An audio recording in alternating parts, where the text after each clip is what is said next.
Lady, এইভাবেই তোমাকে পরীক্ষা বলা হবে। ধরো এখানে একজন থাকলো, এখানে তারপর আমি যা গ্রিটিংস লিখেছিলাম যে আসসালামু আলাইকুম, আমার নাম এই, আমি আপনার সাথে কথা বলবো, আপনাকে পরীক্ষা করে দেখবো, ঠিক আছে। দেখি তারপর আইনিরা, যেহেতু আমি একটা মেইল বললাম যে আমার একজন ফিমেল অ্যাটেন্ডেন্স দরকার, তখন তো বলা হবে স্যার, এবং আমার ফিমেল পেশেন্ট হলে কিন্তু প্রাইভেসিও লাগবে। একটা জিনিস মনে রাখবা, মেল পেশেন্ট হলে, ফিমেল পেশেন্টের তুমি যাই এক্সামিনেশন করো, তুমি হ্যান্ড এক্সামিনেশন করো, তুমি স্কাল্প এক্সামিনেশন, যে কোনো এক্সামিনেশনের জন্য কিন্তু ফিমেলটা কিন্তু মনে রাখবা যে ফিমেল পেশেন্টের যাই এক্সামিনেশন করো তার জন্য অবশ্যই প্রাইভেসি এবং স্ক্রিনিং লাগবে। তখন স্যাররা বললো এখানে ধরো তোমরাই তো প্রাইভেসির মতো কাজ করতেছো, ঠিক আছে। তো ঠিক আছে, তাহলে এখন দেখো যে আমি ওনার, দেখো ওনার স্কাল্পিং বা একটু খুলেন না, আমার পেশেন্টকেই বলবো আগে নিজে, বিশেষ করে যদি অপোজিট সেক্সের হও তাহলে আগেই ইয়ে করো না। সেম সেক্স হলে ঠিক আছে তুমি হেল্প করতে পারো, কিন্তু অপোজিট সেক্স হলে পেশেন্টকেই তুমি বলো যে আপনি একটু একটু এইটা একটু সরান তো। হ্যাঁ, আমরা বেশি ইয়ে করবো না, কারণ একটা ডিগনিটি আছে মানুষের। আমরা মুখে বলবো যে স্যার আমার আসলে ওনার ফুল শোল্ডার এবং চেস্ট পর্যন্ত এক্সপোজ করা উচিত। স্যার বলবে না ঠিক আছে। আচ্ছা, এখন দেখো তুমি ইয়ে, এখন তোমাকে এখানে কি সমস্যা বলেন তো, এই ফোলাটা কতদিন ধরে? 2-3 বছর যাবত আস্তে আস্তে বড় হচ্ছে। আচ্ছা, ব্যথা আছে? আচ্ছা, মানে একটু ঢোক দিলেন তো। তাহলে দেখো এখানে একটা মনে হচ্ছে যে একটা, হা করেন, জিভটা বের করেন, শুনি গিয়ে আবার হা। হ্যাঁ, অনেকে সরাসরি জিভ বের করতে বলে, তা না, আগে হা করেন তারপর জিভ বের করেন, এতে সুবিধা হবে কি তুমি দেখার সময় পাবা। তুমি সরাসরি জিভ বের করে ফেললে কিন্তু তুমি বুঝতে পারবো না যে কি হয়ে গেল। আর এক এক্সামিনেশন যেটা আমরা কমন করি যে 2-3 বার করি, কিন্তু এটা খুব এক্সামিনারদের অপছন্দ, তুমি একবারই করবো, ঠিক আছে। তাহলে এখন দেখো ব্যথা লাগলে বলবেন। হ্যাঁ, আপনি কোনো খাবার গিলতে সমস্যা হয়? তো ওনার একটা টনসিলাইটিস, উনি মনে করতেছে যে সোয়েলিংটার সাথে টনসিলাইটিসের ইয়ে আছে, সেটা কিন্তু এটার সাথে ইয়ে না। শ্বাসকষ্ট তো নাই? কোনো গলার স্বর কখনো ভাঙে টাঙে না? মাঝে মাঝে, যাই হোক, এটা অনেক সময় ঠান্ডার সময় বেশি। তাহলে এটা হচ্ছে যে কোল্ড অ্যালার্জির কারণে, এটাও আমাদের সাথে ইয়ে না। এমনি খাবারের রুচি কেমন, ঠিকঠাক আছে? খাবার কমই খাই। মানে শরীরের ওজন টোজন তো ভাঙে নাই, বা শরীরের ওজন তো বাড়ে না, তার মানে কোনো সিগনিফিকেন্ট কিছু না। সিগনিফিকেন্ট কিছু হলে উনি বলতো। হ্যাঁ, আচ্ছা, পায়খানা ক্লিয়ার হয় তো, মোটামুটি ক্লিয়ার হয়, তার মানে নো লুজ মোশন, নো ইয়ে। আচ্ছা, এমনি কোনো কি বুক ধরপড় করে একটু একটু সামান্য হাঁটলে, না স্বাভাবিক হাঁটা চলার কোনো সমস্যা নেই? এমনি এটাও হইছে তো একটু সমস্যা, কিন্তু ওরকম না, ওরকম হলে সে কিন্তু বলতো। এরপরে কি, এরপরে হচ্ছে আপনার ঠান্ডা গরমে কোনো সমস্যা আছে, যে ঠান্ডা সহ্য হয় না বা গরম একদম সহ্য হয় না এরকম? যে ঠান্ডার মতো থাকতে পারি না, বেশি গরম মতো থাকে, তার মানে এটাও কোনো, ওনার দুইটারই সমস্যা, তার মানে সেটাতে কোনো সমস্যা না। আচ্ছা, মানে মাসিক ঠিকঠাক মতো হয় মা? মাঝে মাঝে এটা এমনিতেও মিনস্ট্রুয়াল ইরেগুলারিটিস থাকতে পারে, ব্যাস। তাহলে এই কোশ্চেন কিন্তু শেষ, ঠিক আছে, আর বেশি কিছু করবো না। এখন যদি ব্যথা লাগলে বলবেন, একটা হাতে সাপোর্ট দিয়ে লোকাল টেম্পারেচারটা দেখো। এরপরে দেখি মা, ঢোক দিলেন তো, ঢোক দিলেন, হ্যাঁ, হা করেন, জিভটা বের করেন। এই মানে যেই জিনিসটা আমি ইন্সপেকশনে দেখলাম সেই জিনিসটা আমি পালপেশনে কি করলাম, কনফার্ম করলাম।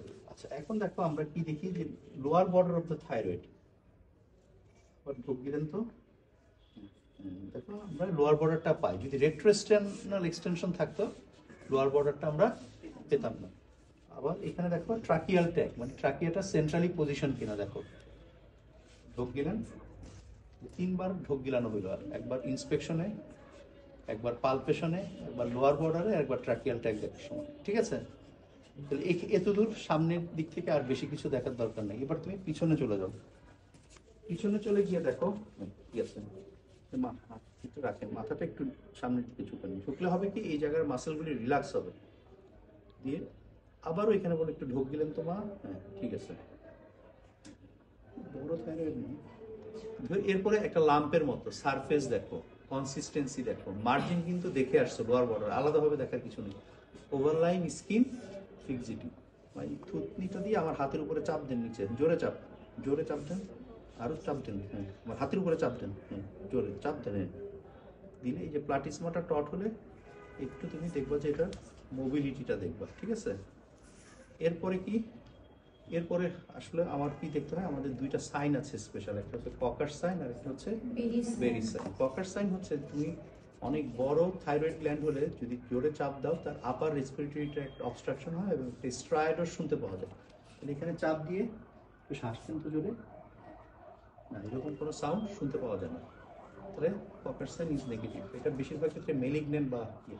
আর বেরি সাইন হচ্ছে মেলিগন্যান্ট থাইরয়েড যদি হয়, অনেক সময় এটা পিছনে ক্যারোটিড শীটকে ইনফিলট্রেট করে, তখন তুমি ক্যারোটিড আর্টারি পালসেশন পাও। তো ক্যারোটিড আর্টারি কিভাবে দেখতে হয় দেখো, থাইরয়েড কার্টিলেজের আপার বর্ডার আর স্টার্নোক্লাইডয়েড মাস্টয়েডের এন্টেরিয়র বর্ডার যে জায়গায় ইন্টারসেক্ট করে, এই জায়গায় দেখো একটা করে দেখবা, তার মানে এখানে আছে, এবং বুড়ো আঙ্গুল দিয়ে দেখবো এখানেও আছে, তার মানে Berry sign is also negative.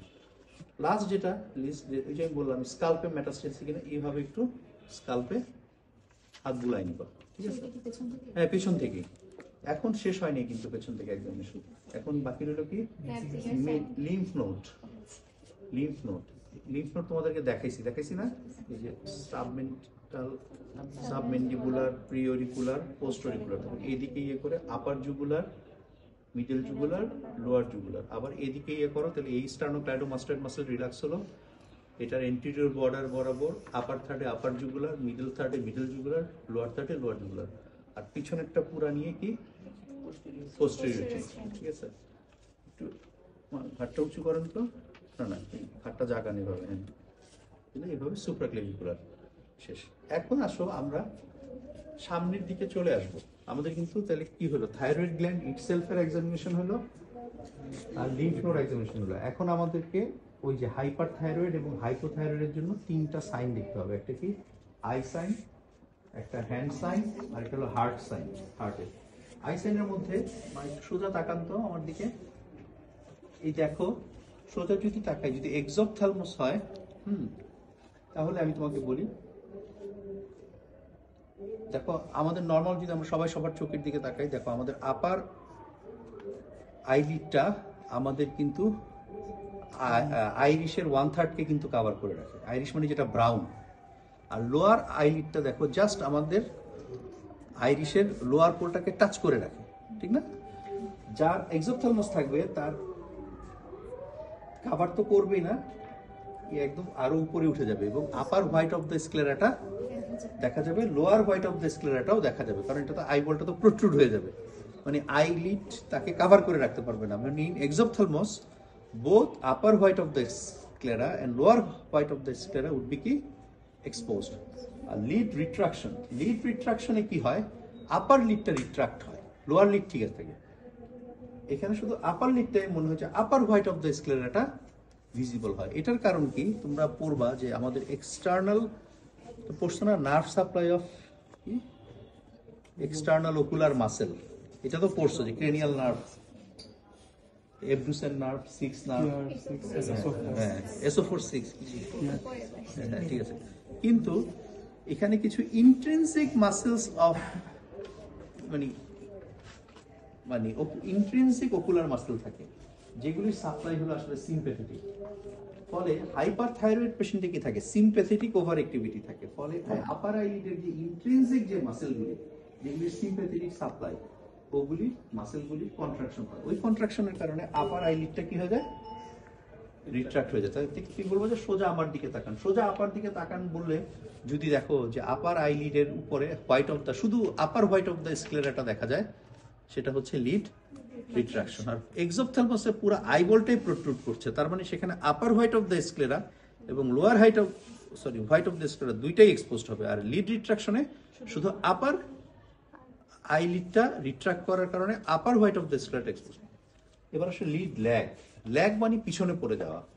Lead ল্যাগের মানে হচ্ছে the lead lags behind the eyeball, মানে আইবল যেই পেইসে দৌড়াচ্ছে লিড সেই পেইসে দৌড়াতে পারছে না। এটার ক্ষেত্রে কি দেখেন তো, আপনি আমার আঙ্গুলটা যেদিকে যাবে আপনার চোখটাও সেদিকে উল্টাবেন, উপরের দিকে তাকান, উপরের দিকে তাকান, দেখো ওনার আইবল এবং আপার আইলিড সাইমultaneously কি উপরে উঠতেছে, কিন্তু যার লিড ল্যাগ থাকবে তার আইবলটা রোল করবে কিন্তু লিডটা অত দ্রুত রোল করবে না। ওইখানের কারণে একই, ওই যে সিম্প্যাথেটিক ওভার অ্যাক্টিভিটির কারণে ওই মাসেলগুলি উইক হয়ে যাবে, ফলে লিড অত কাজ করবে না। ও কাজ করলেও ও আইবলের বিহাইন্ডে পড়ে থাকবে। তাহলে এই lid lag, lid retraction, exophthalmos all are features of কি থাইরোটক্সিকোসিস বা হাইপারথাইরয়েডিজম। এবার আসো হ্যান্ড সাইন, কি তোমার এভাবে সোজা রাখা। এখানে তুমি দেখবা যে পেশেন্টের হ্যান্ড ওয়ার্ম অ্যান্ড ময়েস্ট কিনা, ঘামে কিনা। পরীক্ষা দেওয়ার সময় আমাদের হাত কিভাবে থাকে, কোল্ড অ্যান্ড ময়েস্ট, আর এটা কি ওয়ার্ম অ্যান্ড ময়েস্ট। দুটোর মধ্যে পার্থক্য আছে কিন্তু। এই ওয়ার্ম এবং ময়েস্ট যদি থাকে, that is the feature of hyperthyroidism. আচ্ছা, এরপরে তুমি কি এরকম করেন তো, ইয়ে বলা হয় যে একটা কাগজের টুকরা দিতে, না দিলেও তুমি এভাবে করে পেশেন্টের লেভেলে বসো, বসে দেখো যে ট্রিমার হয় কিনা। যদি ট্রিমার হয়, ফাইন ট্রিমার, সেটাও কি হাইপারথাইরয়েডের ফিচার। লাস্ট রয়ে গেল কি হার্ট সাইন। হার্ট সাইনের জন্য দুইটা জিনিস দেখতে, হ্যান্ড সাইনের আরেকটা আছে, সেটা হচ্ছে পালস।